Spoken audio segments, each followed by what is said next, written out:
जिस बांग्लादेश का नेतृत्व अब एक नोबेल पुरस्कार विजेता कर रहा है, वहां अब आए दिन ही हर प्रकार की आर्थिक परेशानियां खड़ी होती जा रही हैं। ये भी ध्यान में रखने की बात है कि जो मोहम्मद यूनुस बांग्लादेश का नेतृत्व कर रहे हैं, उन्हें नोबेल पुरस्कार अर्थव्यवस्था संबंधी ग्रामीण बैंक की पहल के लिए ही मिला था। अब शेख हसीना सरकार के तख्तापलट की घटना के बाद से बांग्लादेश में मूलभूत सुविधाओं के लिए भी कई प्रकार के संघर्ष चल रहे हैं। अब बांग्लादेश में बिजली की कमी के बीच अडानी ग्रुप ने भारत के पड़ोसी देश को बिजली की आपूर्ति आधी करने का फैसला लिया है। बताया जा रहा है कि अडानी समूह ने ऐसा निर्णय $850 मिलियन के बकाया बिलों के कारण लिया है। रिपोर्ट्स के अनुसार बांग्लादेश में चल रहे बिजली संकट के बीच अडानी ग्रुप ने $850 मिलियन के बकाया बिलों के कारण भारत के पड़ोसी देश बांग्लादेश को बिजली की आपूर्ति आधी करती है। ढाका इस कमी को पूरा करने के लिए अब अन्य बिजली संयंत्र चला रहा है। इसकी जानकारी Bangladesh power development board BPDP के चेयरमैन रिजाउल करीम ने खुद दी है।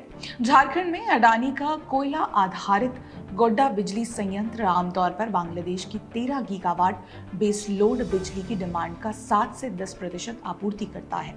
ये पिछले साल शुरू किया गया $2 बिलियन का प्रोजेक्ट है, जिसमें ट्रांसमिशन लाइनें भी शामिल हैं। बीते शुक्रवार को अडानी के गोड्डा संयंत्र ने 1496 मेगावाट की स्थापित क्षमता के मुकाबले 724 मेगावाट बिजली की आपूर्ति की, जिसमें बांग्लादेश में लगभग 1680 मेगावाट का लोड शेडिंग हो रहा है। सितंबर माह में अडानी ने बांग्लादेश को अपने बकाया बिलों का भुगतान करने की चेतावनी दी थी, जो लगभग $850 मिलियन तक पहुंच गए थे। कंपनी ने कहा था कि अस्थिर हालत के बीच हम न केवल अपनी सप्लाई के वादे को पूरा कर रहे हैं, बल्कि अपने ऋणदाताओं और सप्लायर्स को भी भुगतान कर रहे हैं। इस पर बांग्लादेश की ओर से रिजाउल करीम ने अडानी समूह से चर्चा की बात कही और बताया कि वे एक ही महीने में पूरा बकाया चुका देंगे।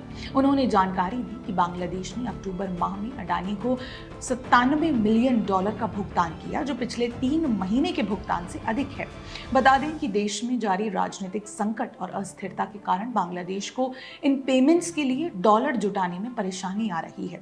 बांग्लादेश की जनसंख्या लगभग 17 करोड़ है। बिजली की डिमांड आमतौर पर नवंबर आते आते वहां पर कम होती है, क्योंकि भौगोलिक इलाके में कई महीने की तपती गर्मी के बाद ठंडे मौसम का समय शुरू होता है। उल्लेखनीय है कि बीते कुछ समय में पड़ोसी देश बांग्लादेश में बड़े पैमाने पर विरोध प्रदर्शन हुए हैं। इन हिंसक घटनाक्रमों के चलते 5 अगस्त को शेख हसीना को प्रधानमंत्री पद से हटना पड़ा और अराजकता के बीच मोहम्मद यूनुस के नेतृत्व में नई अंतरिम सरकार बनी। इन राजनीतिक घटनाक्रमों के कारण बांग्लादेश की अर्थव्यवस्था बड़े स्तर पर प्रभावित हुई, जिसके कारण बांग्लादेश के कपड़ा निर्यात भी बाधित हुआ है। बांग्लादेश का विदेशी मुद्रा का भंडार पहले ही दबाव में था, जिसे मौजूदा राजनीतिक संकट ने और भी गंभीर कर दिया है। इसका परिणाम ये है कि बांग्लादेश की नई सरकार अब इससे उभरने के लिए कर्ज तलाश रही है। धन्यवाद।